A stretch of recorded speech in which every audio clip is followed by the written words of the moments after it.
샬롬파들이 시작부터 전도사님이 나와서 깜짝 놀랐을 수도 있는데 광고를 미리 했지만 오늘 교사 강습회가 우리 얼음 수련회를 위한 교사 강습회 내지 컨퍼런스가 있어요. 그래서 오늘은 여러분과 함께 미리 이렇게 녹화 영상을 먼저 찍어서 예배를 함께 나누고자 합니다. 물론 이 녹화 영상을 여러분에게 전달해 주는 시간이지만 그럼에도 불구하고 이 방송의 송출은 여러분들이 정해진 시간에 정해진 장소에서 예배할 수 있는 그런 과정이 되었으면 좋겠습니다. 오늘 찬양 거룩한 우리 주님을 함께 노래할 때 이 찬양의 부르심을 통해서 우리를 부르심을 통해서 우리 주님 앞에 나아가는 귀한 시간 되어지기를 원합니다.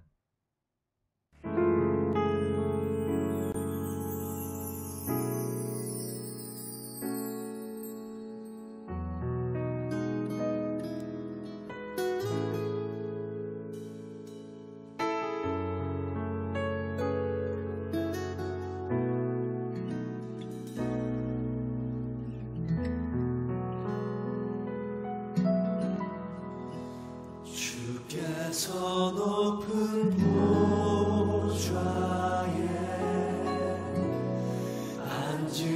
앉으셨는데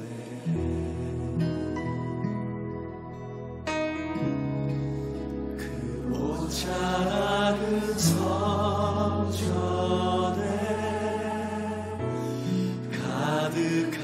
가득하도다.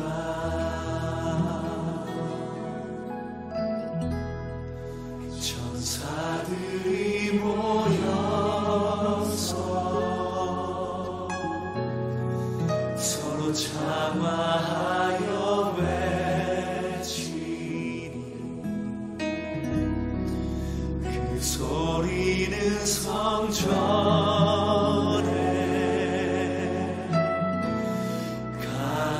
가득하도다.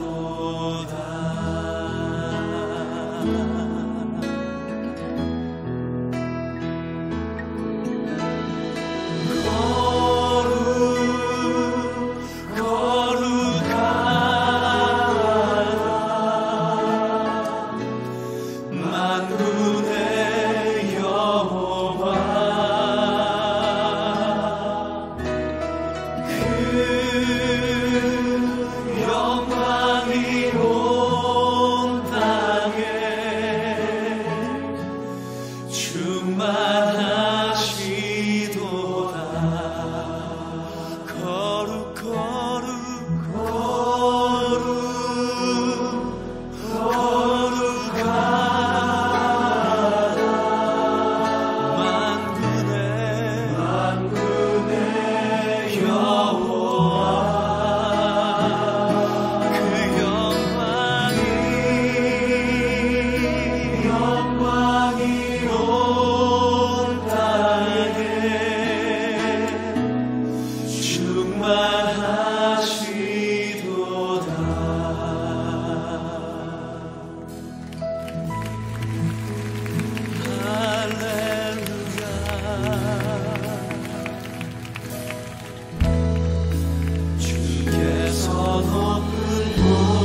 거룩하신 주님 앞에 우리 자신을 낮추고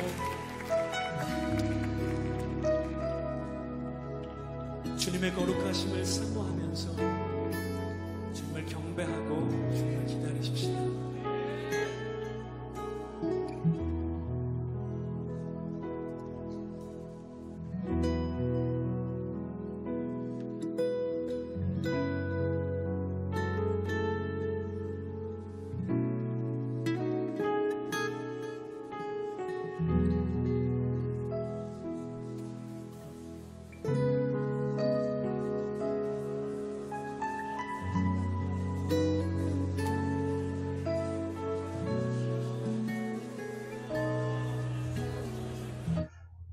아멘.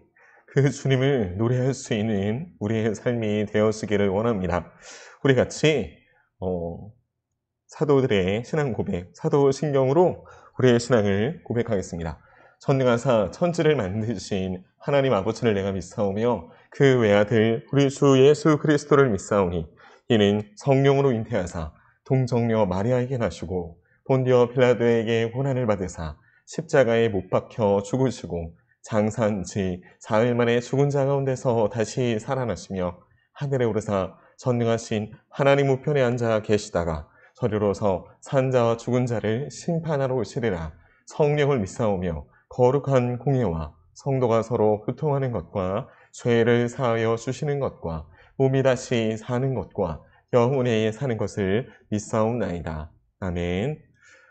사랑이 많으신 아버지 하나님, 오늘도 이렇게 주님과 약속한 시간에 예배에 나와 주님을 찬양하고 함께 예배 드리고 주님을 섬길 수 있는 귀한 시간을 갖게 하심에 감사드립니다. 주님, 이 예배를 드리고자 하는 한 사람 한 사람의 마음의 중심에 예수 그리스도의 하나님의 거룩이 심겨질 수 있도록 인도하여 주시고 세상에 많은 문제와 눈앞에 어려움들이 있을 때이지만 그럼에도 불구하고 그 문제보다 크신 그 문제를 해결하시는 그 문제를 만지시는 우리 하나님을 바라보고 승리할 수 있는 우리가 될 수 있도록 인도하여 주시옵소서.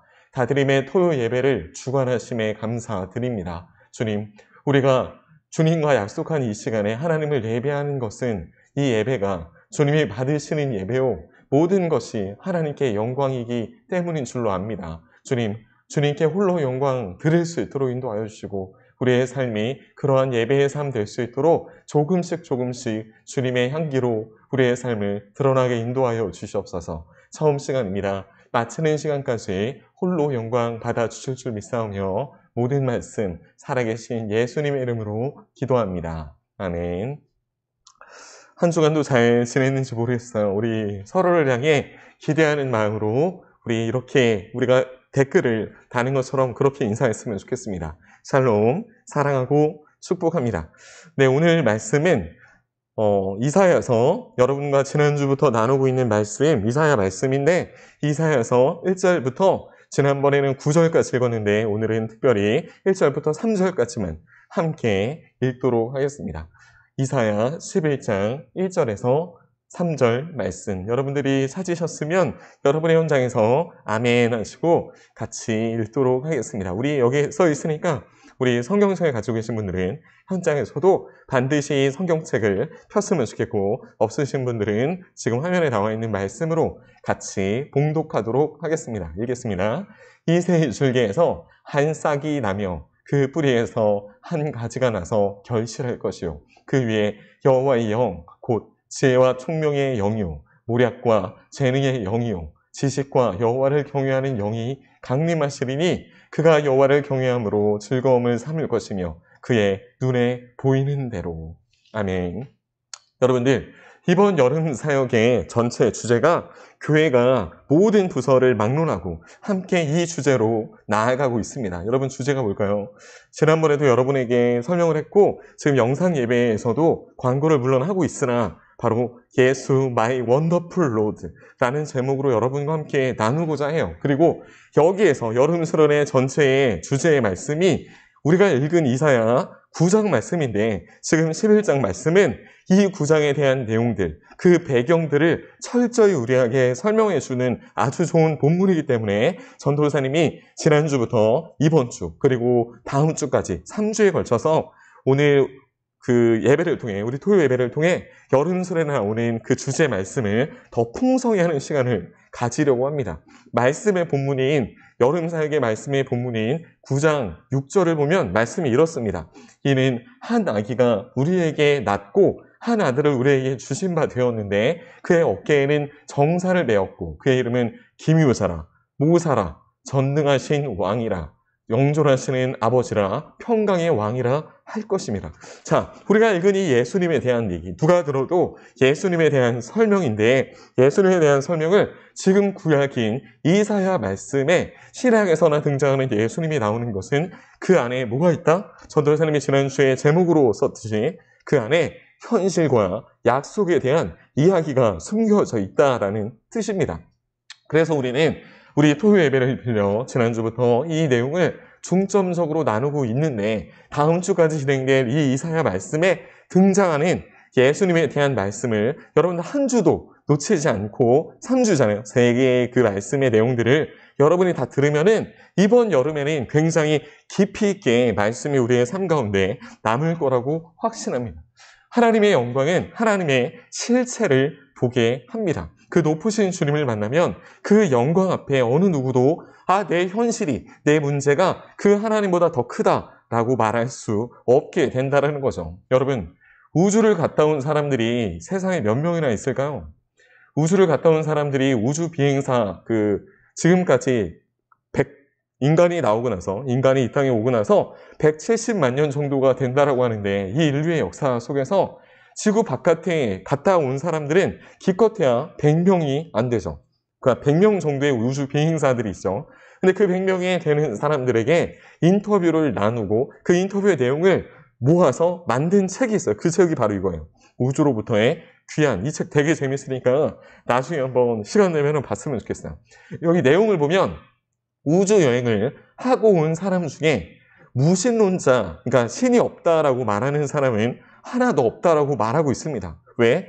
광활한, 지금 우리가 생각하는 그 문제, 그리고 내 눈앞에 있는 어떤 현실, 그것에만 몰두할 수밖에 없는 나의 삶이었지만 우주로 나가고 보니까 내가 사는 그곳이 얼마나 작은지, 그리고 이 우주가 얼마나 넓은지, 결국 뭐예요? 창조자의 영역이라는 것을 생각하지 않을 수 없게 됐다라는 거예요. 그래서 현실이 다가 아니라는 정도는 알게 된다라고 모두 입을 모아서 누가 말하고 있다고요? 우주 비행사들이 말하고 있다고 합니다.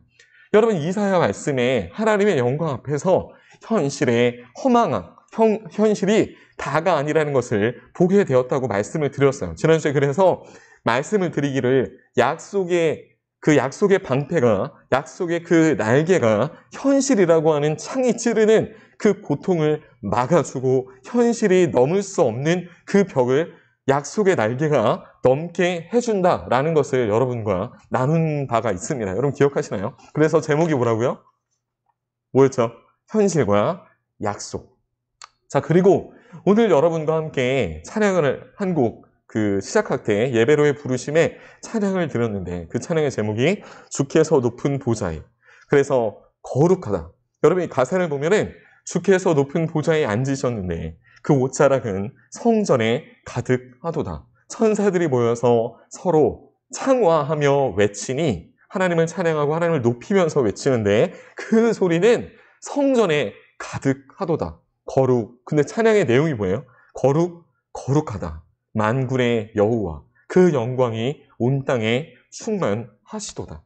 여러분 이 고백은 이사야가 어떤 문제, 현실적으로 지난주에 말씀드렸죠. 이 나라가, 남유다와 북이스라엘이 멸망하고 또 분열되고 어려움을 겪는 가운데 하나님이 이 문제를 어떻게 해야 됩니까? 라고 물었더니 하나님은 그 문제를 해결해 주심에 집중하게 하시는 게 아니라 하나님의 얼굴을 보여주시고, 지금 이 성전에 하나님의 옷자락이 가득 넘치는, 그게 무슨 뜻이냐면 하나님의 영광이, 하나님의 그 거룩함이 얼마나 큰지를 이사야에게 보여주신 거예요. 그러니까 이 찬양의 내용이 저절로 나오게 됐다라는 거죠.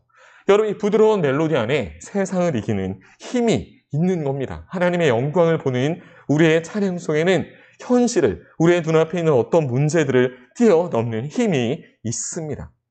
여러분, 이때 앞선 경험을 했던 이 이사야는 깜짝 놀랐어요. 하나님의 영광 앞에서 세상의 어두움과 왕들에 대한 자기의 실망, 그리고 자기가 느껴왔던 자기의 입술이 부정함, 그 허물 등이 아무것도 아닌 것이, 물론 아무것도 아닌 건 아니겠죠. 눈앞에 있는 가장 큰 문제니까. 전도사님이 여러분에게 예전에도 말했는데, 내 문제, 나의 티끌 같은 그 문제가 남들에게 엄청난 그 문제보다 더 크게 보이는 게 우리의 현실인데, 아무것도 아닌 것은 아니지만 그 문제가 나에게 전부가 아님을 깨닫게 되었다는 거죠. 그 문제가 내 삶의 모든 것을 올인할 만큼 가치 있는 것은 아니라는 것을 깨닫게 되었다는 거예요. 그때 이사야가 자기의 부정함을 알았을 때 뭐라고 고백했다고요?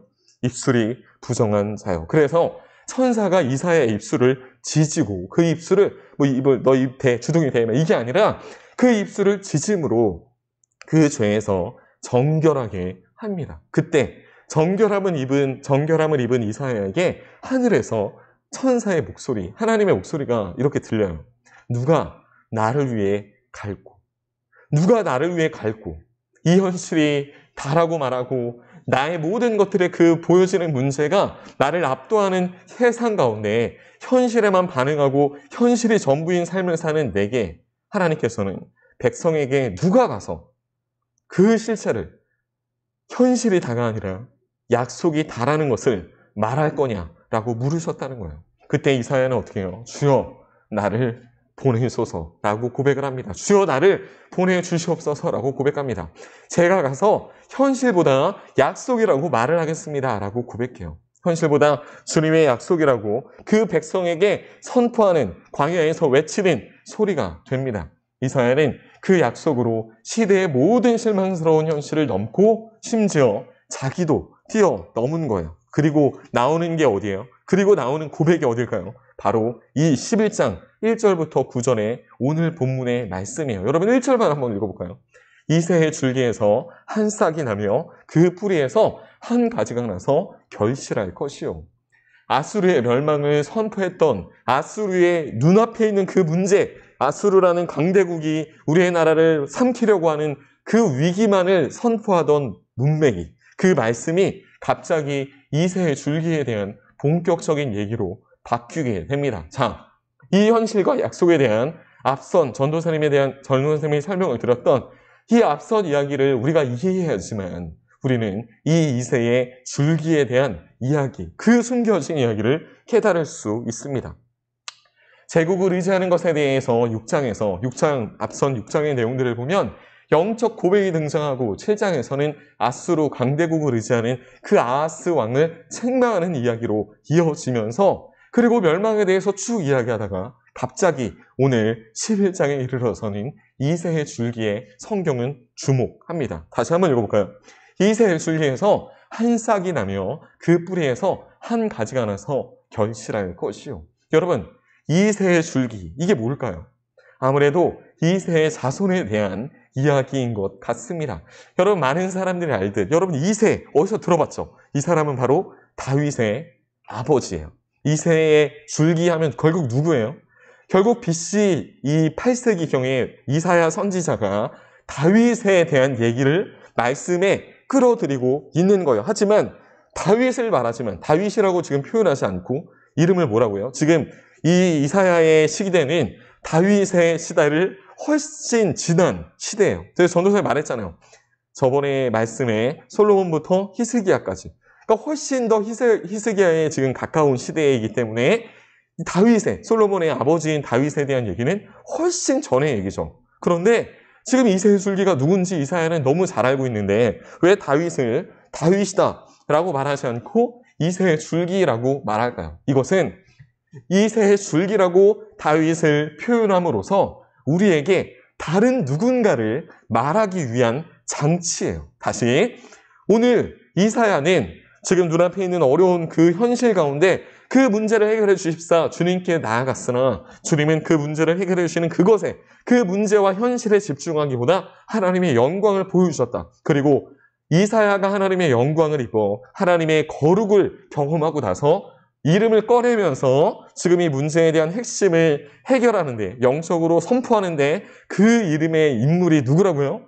다윗. 근데 그 다윗을 다윗이라고 말하지 않고 이새의 줄기라고 말함으로써 사실은 다윗이 아닌 다른 누군가, 다른 주인공을 말하고 싶어 하는 거예요. 자, 이새의 줄기는 다윗이지만 그곳에서 싹이 나서 결국 누구를 말하고 싶은 걸까요? 우리는 모두 알고 있습니다. 여름수련의 제목이 되실, 주제가 되실 바로 예수님을 말하고 있는 장치예요. 뭐가? 이새의 줄기.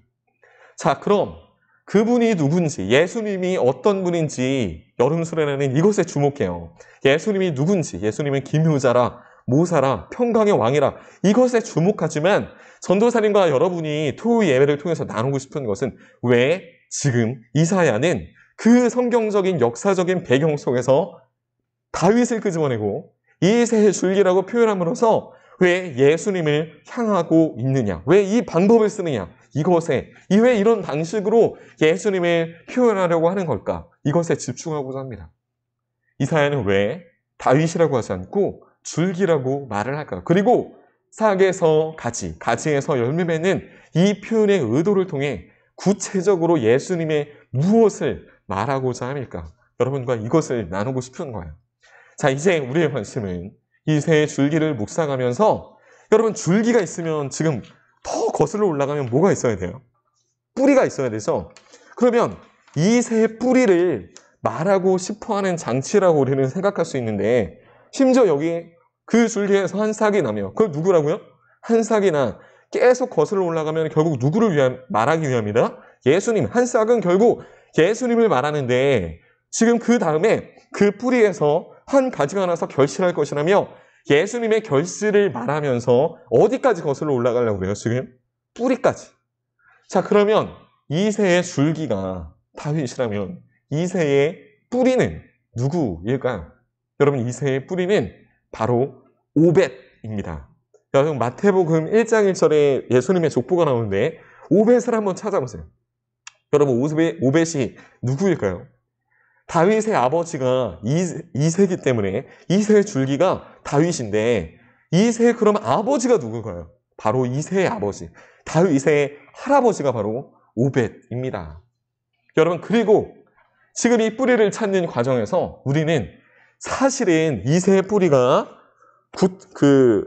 이 족보적으로는, 그러니까 이새의 아버지가 오벳이기 때문에 이새의 뿌리가 오벳이다라는 말이 틀리는 것은 아니지만, 성경은 사실은 이 오벳을 조명함으로써, 오벳을 말함으로써 어느 누군가를 말하기 위함이냐면 바로 오벳의 어머니를 우리로 하여금 묵상하게 합니다.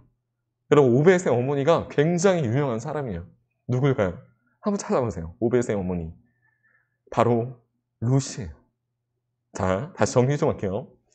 오늘 이 말씀, 여러분과 지금 이 이사야 11장을 나누는 이유는 여름수련의 주제가 되는 말씀의 그 9장, 예수님이 기묘자고 모사고 예수님이 어떤 분인지를 말하는데, 그럼에도 불구하고 이 이사야의 배경을 가지고 예수님을 말하는 이유는 그것을 설명하기 제일 좋은 말씀의 구절이 이 11장이기 때문에 여러분과 이것을 나누고 있어요. 그런데 이 11장에는 다윗을 말하면서 이새의 줄기라고 말하고 있고, 그 이새의 줄기 다윗을 말하기 위해 뿌리를 설명하는데, 그 뿌리가 누구를 향하고 있다고요? 바로 룻을 향하고 있습니다. 여러분, 룻 어디서 많이 들어봤죠? 오벳의 어머니인 룻이라는 여자를 지금 성경은 향하고 있습니다. 여러분, 이 룻이 어떤 여자예요? 여기 보이는 사람, 파란색 옷을 입은 여자가 룻을 표현하고 있습니다. 이 룻은 바로 성경 룻기의 주인공이에요. 여러분, 룻기가 어디 있어요? 창세기, 출애굽기, 레위기, 민수기, 신명기, 여호수아, 사사기, 룻기. 여러분, 자, 이 룻기 다음에 나오는 말씀이 뭐예요? 룻기, 사무엘상, 사무엘아. 바로 다윗을 설명하기 위한 장치, 다윗을 설명하기 위한 장치로 룻을 등장하고 싶어 하는데, 이 룻은 아주 특이한 여자였어요. 그래서 성경에 이 룻이 예수의 족보에도 등장을 합니다. 이 룻은 어떤 여자였죠? 이 룻은 희망이 없던 가련한 여인의 대명사입니다. 모압 여자, 그 당시에 이스라엘에 가장 적이 있다면, 야, 진짜 이 종족과는 상종하지 말아야겠다라고 하는 종족이 바로 모압인데, 그 모압 여인이자 바로 이방인이었어요. 그런데 이 여자가 한 동네에 이사를 왔습니다. 이 룻이라는 여자가 이사를 왔어요. 그런데 그 이사를 온 곳에 옆집 총각과 혼담이 오고 갔어요. 그 총각은 바로 여기 앉아 계신 이 여자의 아들, 그 룻의 남편이겠죠. 그녀는 그 총각과 결혼을 함으로써 자기의 인생을 이스라엘의 한 가정에 올인합니다. 의탁합니다. 그러다 얼마 안 있어 끔찍한 일이 발생해요. 이 룻의 남편도 죽고 시동생과 시아버지도 죽고, 그러니까 앉아 계신 분의 남편도 죽고 이 여자의 남편도 죽고, 여기 지금 서 있는 분 보이시죠? 이분이 시형님인데, 그러니까 지금 형님의 남편도 죽고, 그러니까 다 남자가 다 죽은 거예요. 그래서 아무것도 없는 가정이 됩니다. 룻기의 시작은 이 단어로 표현해요. 뭐라고 표현하면 텅 빈, empty. 아무것도 남지 않았다. 그런데 이 가정을 통해 룻은 현실의 칼날과 그 현실이라는 창과 높은 현실이라는 장벽을 경험하게 되는 거예요. 사실 모압 여인이 남편 없이 이스라엘이라는 나라에 가게 되면 죽임당하든지, 아까 말씀드렸잖아요. 이스라엘의 가장 큰 적, 그리고 이 사람들과는 상종하지 말자라고 하는 곳이 모압이기 때문에 쫓겨나든지, 아니면은 전도사님이 노골적으로 말할게요, 강간을 당하든지, 그러니까 험한 꼴을 당하는 위험에 처하는데, 이 룻은 시어머니와, 그럼에도 불구하고 이제 남자가 다 없어져서 남편이 죽어서 이 시어머니의 그러니까 시어머니에게 굳이 그렇게 시어머니를 따라가거나 도와주거나 할 그런 이유가 없는데, 그럼에도 불구하고 이 시어머니를 따라 이스라엘 베들레헴으로 갑니다. 여러분, 이 시어머니의 이름은 우리가 알고 있어야 될 것 같아요. 이 주인공 여자가 이름이 뭐라고요? 룻. 그리고 시어머니 이름이 뭘까요? 바로 나오미입니다. 이 나오미라는 이름을 기억할 필요가 있어요. 룻이 시어머니 나오미를 따라서 이스라엘을 간 것은 사실 인간의 정으로는 절대 할 수 없는 일이었어요. 전도사님이 이거는 좀 표현을 노골적으로 하고 싶은데 굉장히 설명하기 좀 어려워요. 그런데 중요한 것은 그럴 의미가 하나도 없고 그럴 의무가 없는데도 불구하고 룻은 어머니를 따라갔다라는 것이에요. 결국 이 룻은 시어머니 나오미를 통해 약속의 하나님을 알게 되었고, 약속을 반드시 지키는 하나님을 만나서 평소에 자기가 섬기던 그 모압의 신을 버리고 약속을 통해 이스라엘을 갈 수 있었던 거예요. 그리고 그 약속이 현실을 이기는 것이 되는데, 그곳에서 두 번째 남편이 누구를 만날까요? 바로 보아스라는 사람을 만나서, 이 사람은 이스라엘 사람이에요. 그래서 이스라엘 사람을 만나서 결혼을 다시 함으로써 누구를 낳게 돼요? 이새의 뿌리인 오벳을 낳습니다. 그리고 그 약속을 온몸으로 경험하는 주인공이 되는 거예요. 여러분, 이게 역사적인 배경이에요. 한 점도 예측할 수 없는 약속이 만든 현실입니다. 그리고 여러분, 아까 전도사님이 말했죠? 이 룻기 다음에 나오는 말씀이 어디라고요? 사무엘상, 사무엘하. 바로 다윗이 등장하는데, 이 룻기의 마지막 이 마지막 절은 이렇게 설명을 합니다. 오벳은 이새를 낳고 이새는 다윗을 낳았더라. 여러분, 룻기의 맨 마지막이 이렇게 끝나요. 결국 다윗으로 이 룻기라고 하는 성경은 끝나게 됩니다. 그리고 이 룻기 다음에 성경이 아까 어디라고요? 사무엘상, 사무엘하. 다윗의 족보로 펼쳐지는 사무엘이라고 하는 선지자가 쓴 왕들의 이야기가 펼쳐져요. 그래서 사무엘상, 사무엘하, 열왕기상, 열왕기하, 역대상, 역대하로 펼쳐지면서 오늘 이 이사야 말씀까지 역사의 반복이, 역사의 설명이, 현실을 뛰어넘는 약속의 하나님의 살아계심이 증거되게 되는 거죠. 이새의 뿌리라는, 이새의 줄기라는 이 표현으로 룻과 다윗을 성경은 연결하고 있는 거예요. 여러분, 이사야가 의도를 했는지는 모르겠지만 적어도 우리는 이렇게 읽어야 하는 겁니다. 다시, 전도사님이 지금 우리 여름 수련의 주제가 되는 9장을 가지고 여러분에게 설명하지 않고 11장을 가지고 여러분에게 1절 하나만 가지고 지금 2주째 설명을 배경되는 설명들을 하고 있는데 그 이유는 지금 여러분들이 이 여름 수련회에 예수님에 대한 이사야의 말씀을 알기 전에 지금 전도사님이 말한 것처럼 성경이 의도적으로 룻과 다윗을 연결하고 있음을, 그리고 그것을 통해서 예수님을 향하고 있음을 우리는 알아야 한다는 것이에요. 이새의 뿌리 룻은 구원받은 백성의 표징, 심볼이 됩니다. 그래서 완전한 구원을 이루시고 구원받은 자가, 왜 구원받은 자예요? 룻이 왜 구원받은 자예요? 룻은 모압 여인으로서, 이방인으로서 구원받을 수 없는 입장에 있는 사람인데 시어머니 나오미를 통해 구원받은 자가 결국 그 가정을 다시 한번 세우고 하나님의 자녀, 유일한 아들이신 예수님을 바라보게 하는 다리 놓는 사람이 됨으로써 이 땅의 구원자가 되게 하시는 거예요. 굉장히 멋진 말 아닙니까? 구원받은 자가 구원자가 되게 하시는 거예요. 룻은 보아스라는 구원자를 통해 나오미의 구원자가 되고, 나오미는 룻을 구원함으로써 하나님의 약속을 지키고 룻을 나오미의 그 가정 가운데 연결함으로써 이 땅의 구원자가 되는 것이죠. 하나님의 약속을 통해 현실을 넘어서 구원받은 표징, 그 심볼은 구원자를 통해 누군가의 구원자가 되는 것을 의미하고 강조하고 있습니다. 즉, 우리가 은혜를 받는다는 것, 우리가 예수님을 경험한다는 것은 나로부터 시작되는 것이지 내가 끝나는 것은 아니라는 거예요. 여러분, 더 구체적으로 말해줄까요? 여러분, 우리가 이 땅에 태어난 이유가 구원받기 위함일까요? 여러분, 이건 굉장히 1차원적인 생각입니다. 만약에 그것이 목표고 목적이라면 죽기 전에 예수님 믿는 사람이 제일 좋죠. 그런데 하나님이 나를 부르신 이유는 내가 구원받음으로써, 내가 하나님을 영접함으로써, 내가 예수 그리스도를 아는 복음을 받아들임으로써 누군가의 복음이 되기 위한, 누구의 복음이 되기 위한 하나님의 부르심이 있다라는 것이에요. 여러분, 이게 중요합니다. 우리에게 복음을 주시는 주님은 우리에게 복음을 주시며 땅끝까지 가서 전하라고 하셨고, 우리가 전함으로써 누군가에게, 그 누군가에게, 복음을 듣는 그 누군가에게 또 하나의 작은 예수가, 또 하나의 복음이 되게 하시는 것이에요. 그래서 우리는 오늘 말씀의 용어인 줄기, 뿌리, 열매를 제대로 이해할 필요가 있습니다. 여러분, 이런 용어는 생명의 계승을 말하는 것이에요. 전도사님도 지금 여러분에게 말씀을 전하지만 이것은 생명의 계승을 전하는 도구고 행위입니다.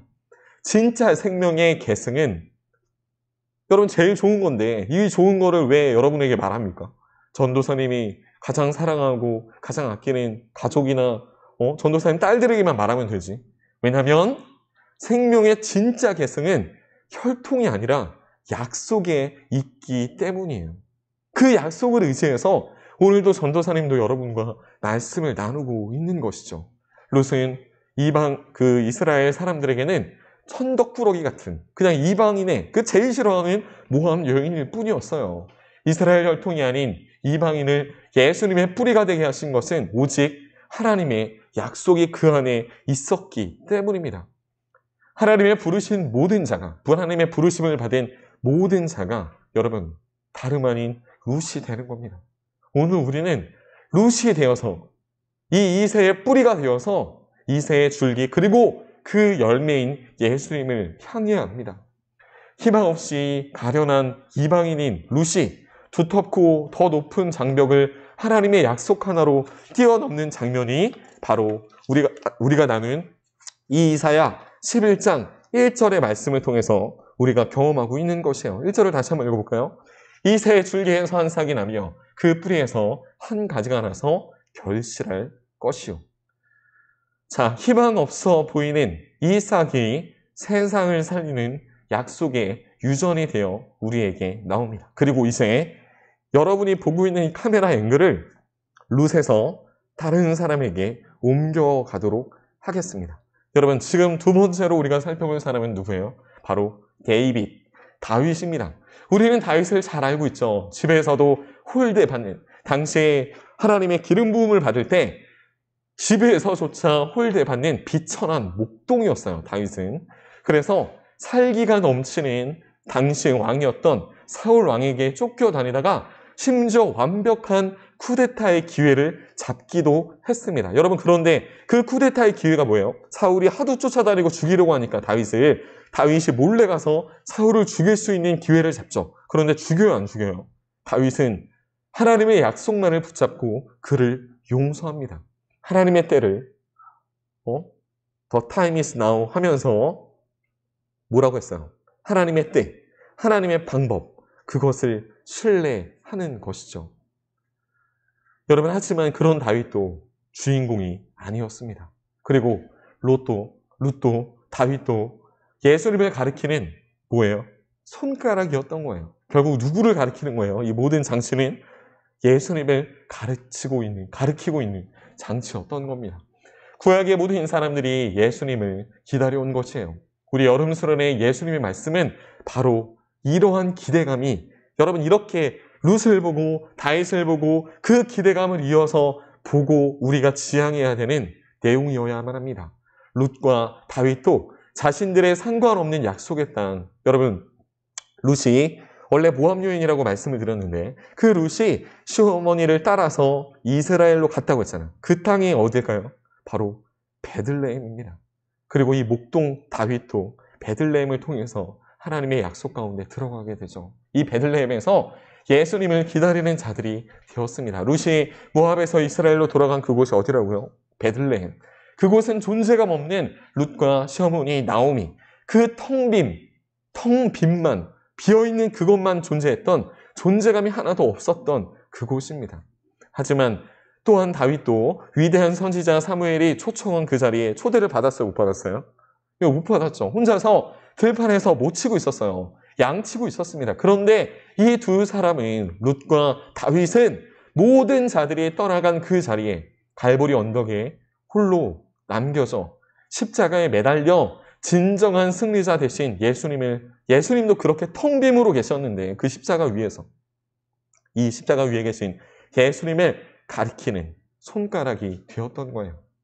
여러분, 룻은 자신을 여러분, 아까 전도사님이 이름을 하나 기억하라고 전도사님이 말을 했는데 이분의 이름을 기억하라고 했죠. 이분의 이름이 뭐라고요? 룻의 시어머니 나오미.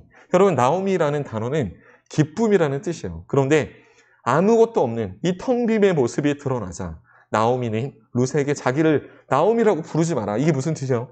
기쁨이라고 부르지 마라. 우리는 기쁨이 하나도 없다, 지금. 그래서 뭘로 불러라? 라고 말을 하냐면 나를 마라라고 불러라. 마라. 여러분, 마라라는 뜻은 고통, 슬픔, 뭐 이런 뜻이에요. 그러니까 자기를 기쁨이라고 부르지 말고 마라라고 부르는 그 시어머니 나오미를 대신해서 스스로 시어머니를 따라감으로써 자기가 죽을지도 모르고 돌팔매질 당할 수도 있고 강간당할 수도 있고 쫓겨날 수도 있는 그곳으로 스스로 마라가 되어서, 스스로 그 고통이 되어서 들어갑니다. 그리고 스스로 룻이 그 마라의 자리에 들어감으로써 시어머니는 비로소 뭐가 되는 거예요? 나오미가, 기쁨이 되는 것이죠. 사랑하는 친구들, 이것에 의미가 있습니다. 오늘 말씀은 여기서 맺을 텐데 이것은 우리를 대신해서 스스로 마라, 이 이름으로 들어가신 분 때문이에요. 여러분, 그분이 누구죠? 그분이 바로 예수님입니다. 오늘 여러분과 이제 여름 수련회에 나누는 그 말씀, 예수님이 어떤 분인지를 이사야 선지자는 예언했는데 그 말씀 이전에 우리가 묵상하고 더 배경으로 알아야 되는 내용들에 대해서 함께 나눴어요. 그리고 오늘 이 11장 1절은 결국 이새의 줄기인 다윗과 이새의 뿌리인 룻을 연결함으로써 결국 스스로 마라의 자리에 들어가셔서 우리로 하여금 나오미 되게 하신, 스스로 고통 중에 들어가셔서 우리로 하여금 기쁨을 누리게 하신 예수님을 향하고 있다는 것을 우리는 알아야 합니다. 여러분, 지난주에 전도사님이 말을 했죠. 이 세상의 현실의 창은 우리를 찌르려고 하지만 여전히 우리 주님은 우리로 하여금 약속을 믿게 하시오, 약속을 붙잡게 하시오. 오늘처럼 이 룻이 평빙 가운데 나아갔으나 결국은 하나님의 놀라운 영광과 남들을 구원하는 그 구원자의 자리에 구원자의 도구가 되었던 것처럼 우리를 연결하시는 예수님을 의지하게 할 것입니다. 사랑하는 친구들, 오늘까지 2주 차고 다음 주에 이제 이 말씀을 마무리 지음으로써 여러분에게 배경되는 설명을 마치고 이제 구체적으로 여러분에게 본격적으로 이사에 등장하는 예수님에 대해서 묵상할 건데, 이 말씀들의 깊이가 여러분에게 사무쳐서 우리의 삶 가운데, 어려움이 있는 우리의 삶 가운데, 고통이 있는 우리의 삶 가운데, 슬픔이 있는 마라의 삶 가운데 나옴이 되게 하시는 하나님을 경험하는 기회가 되길 바랍니다. 오늘도 그러한 의미로 우리 모든 친구들을 사랑하고 축복합니다. 기도하겠습니다. 아버지 하나님 감사합니다. 오늘 말씀과 같이 우리의 삶 가운데 오셔서 우리의 삶을 연결하시는 주님을 바라보길 원합니다. 오늘 제목은 이새의 줄기, 바로 다윗을 향해서 룻을 뿌리를 통해서 룻을 향하고 계신 주님의 말씀을 함께 나누었습니다. 주님, 이러한 배경에서 룻을 통해, 다윗을 통해, 이사야를 통해, 히스기야를 통해 역사하시는 예수 그리스도를 향할 수 있는 우리의 삶 될 수 있도록 인도하옵소서. 우리의 삶도 지금 이 룻이 경험한 것처럼, 그리고 다윗이 쫓겨서 목숨을 구걸했던 것처럼 어려움이 있고 현실의 이 벽은 창과 같이 우리를 찌르지만, 주님, 역사를 통해서 알게 하시는 주님, 우리의 약속은 그 창을 능히 막을 만한, 그 현실의 벽을 능히 뛰어넘을 만한 날개가 된다는 것을 깨닫게 하여 주시옵소서. 주님, 지금 대학교부터 시작하여서 시험 기간입니다. 시험 기간만 되면 나의 정체성이 흔들리고 내가 누군지 잊어버릴 때가 많습니다. 그럼에도 불구하고 이 땅에 이 문제에서 조금만 벗어나도, 우주의 밖에 나가더라도 주님을 느낄 수밖에 없게 만드신, 이 세상을 창조하신 그 주님, 우리의 삶 가운데 주님의 창조자 되심을, 주님이 이 모든 것을 해결하실 수 있는 유일한 분이심을 깨닫는 삶 될 수 있도록 주님 인도하여 주시옵소서. 모든 말씀 살아계신 예수님의 이름으로 기도합니다. 아멘. 그러므로 너희는 이렇게 기도하라. 하늘에 계신 우리 아버지여, 이름이 거룩히 여김을 받으시오며 나라가 임하시오며 뜻이 하늘에서 이룬 것 같이 땅에서도 이루어지이다. 오늘날 우리에게 일용할 양식을 주옵시고, 우리가 우리에게 죄 지은 자를 사하여 준 것 같이 우리의 죄를 사하여 주옵시고, 우리를 시험에 들게 하지 마옵시고 다만 악에서 구하옵소서. 대개의 나라와 권세와 영광이 아버지께 영원히 싸우나이다. 아멘.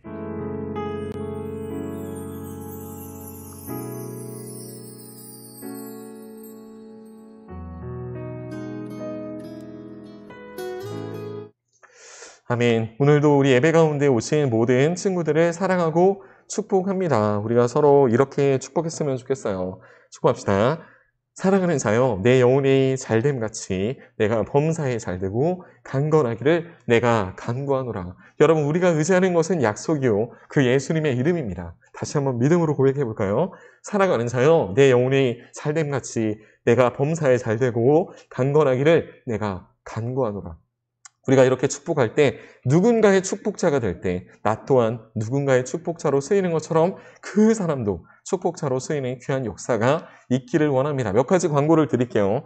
여러분들, 지금 우리가 말구유를 하고 있는데, 이 말구유 말씀에 전도사님은 참 욕심이 나는 게, 우리가 훗날 우리의 다드림을 돌아봤을 때 참 많이 남는 것이 많겠죠. 근데 그 중에 하나가 이 말씀 봉독 프로젝트예요. 우리가 지금 워십 챌린지로, 다드림이 코로나 사태 이후로, 코로나 팬데믹 이후로 지금 어려움을 겪는 중에도 그렇게 하나님의 말씀을 붙잡고자 시작했던 깜짝 손님과, 그리고 치킨 추첨과, 그리고 말씀에 더욱더 집중하고자 해서 말구유, 말씀으로 구원받는 유를 하고 있는데, 여러분이 참석하여서 이 시간들을 더욱더 풍성히 하고 또 남기고 우리가 서로 전할 수 있는 그런 기회가 되었으면 좋겠습니다. 여러분의 혹시 말구유에 대한 추천이 있을 때 괜히 발 빼지 말고 여러분이 능히 그 자리에 나아가서 헌신하고 수고해 줬으면 좋겠어요. 특별히 이번 주에 우리 학생 대신해서, 우리 친구들 대신해서 갑자기 전도사님이 한 주도 놓치고 싶지 않아서 특별히 우리 총무 선생님한테, 우리 영광 선생님한테 부탁을 했는데,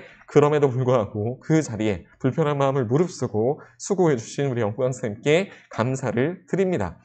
말씀드린 대로 오늘 여러분들에게 지금 우리가 현장 라이브로 하지 않고 이렇게 녹화 영상을 시도한 첫 번째 토요 예배인데, 이렇게 하게 된 이유가 지금 이 시간에, 여러분이 지금 이렇게 함께 예배하고 있는 이 시간에 우리 선생님들이 교사 그 강습회로, 컨퍼런스로 이 주제 말씀을 같이 나누고 있을 거예요. 그런데 여러분, 전도사님이 토요 예배 말씀을 깊이 있게 여러분에게 전하는 이유가 너무 어렵잖아요. 그럼에도 불구하고 이렇게 전하는 이유가 예수 마이 원더풀 로드라는 이것은 사실은 공과 자체가 어린이 전도협회로 어린이 아이들에게 더 많이 사실은 집중되어 있어요. 그렇기 때문에 우리 친구들은 중고등학교, 그리고 우리는 지금 청년 다니엘 기도회를 통해서 심지어 청년까지 넘보는 그 정도의 수준을 우리가 함께 누리자라고 하는 내용으로 말씀을 조금 깊이 있게 준비하고자 합니다. 그런 과정으로 함께 나누는 거니까 오늘 우리 선생님들이 교사 강습회가 써서 잘 배워 오실 거예요. 그리고 그 내용을 전도사님이 지금 여러분에게 이 말씀에 더 깊이 있게 나누려고 애쓰는 것처럼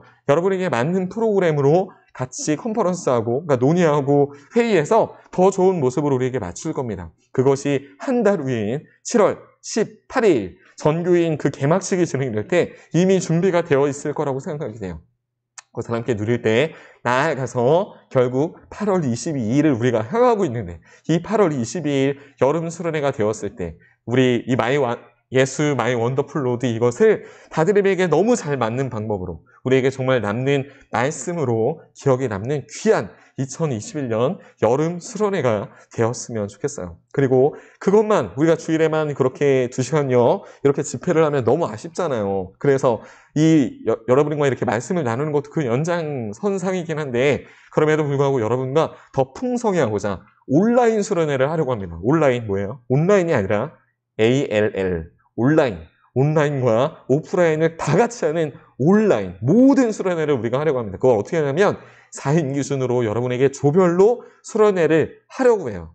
여러분, 이 구체적인 내용들은 사실은 방향이 좀 잡히면 여러분에게 더 자세히 말씀드리겠으나, 중요한 것은 여러분들이 이 코로나 상황 가운데서도 얼마든지 우리가 만날 수 있고, 얼마든지 우리가 심지어 정말 안 된다고 하면 오프라인으로 만나는 것도, 온라인으로 만나는 것도 의미가 있는 것이라고 전도사님은 생각을 합니다. 결국 그것을 우리에게 중요한 것, 우리가 만나는 것이 중요하다라고 하면은 그 만남을 어떤 방법으로 할 것인가, 이것이 관건이라고 생각을 합니다. 여러분과 함께 지혜를 모아 좋은 방법으로 우리 다드림의 놀라운 일들을 함께 주님 앞에 꿈꾸며 우리 스스로가 지금은 텅 빈 룻과 같으나, 그리고 사울 앞에서 쫓겨다니는 다윗과 같으나, 우리 주님께서 꿈꾸는 것은 결국 예수님의 그 놀라운 기적같이 우리처럼 우리의 삶을 일으키시는 하나님을 경험하는 기회가 되었으면 좋겠습니다. 오늘도 예배 가운데 오신 여러분들을 사랑하고 축복합니다. 댓글에다가 사랑합니다, 축복합니다 꼭 남겨주셔서